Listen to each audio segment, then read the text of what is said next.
আমাদের মা বোনদের ক্ষেত্রে যদি শরীরে নাপাক লেগে যায় এমন অবস্থায় সে সে নাপাক নিয়ে অর্থাৎ নাপাক শরীর অবস্থায় তিনি রান্না বান্না করতে পারবেন কিনা? জি জি অবশ্যই পারবেন।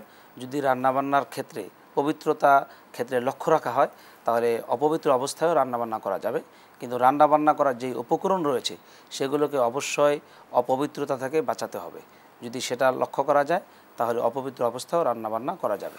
তবে এক্ষেত্রে কিন্তু উত্তম যেটি পবিত্রতার সাথে করা রান্নাবান্নার মতো গুরুত্বপূর্ণ একটি বিষয়, কারণ এটা তো একটা পবিত্রতা বা বারাকার বড় একটি মাধ্যম কিন্তু খাবার। হ্যাঁ অবশ্যই সেটা কথা তাকওয়ার দাবি এবং সতর্কতার দাবি অবশ্যই পবিত্রতা অর্জন করে, কিন্তু যদি কোনো অবস্থা এমন হয় যে আসলে সেই সময়টুকু নেই এবং অনেক সময় অনেক প্রয়োজন থাকে, স্বামী অনেক সময় বদমেজাজি হতে পারে বা একটা সমস্যা থাকতে পারে, সেক্ষেত্রে এই বিধানটি রাখা হয়েছে। আর স্বাভাবিক অবস্থায় অবশ্যই তাহারত অর্জন করে পবিত্রতা অর্জন করে রান্নাবান্না করা অত্যন্ত প্রয়োজন।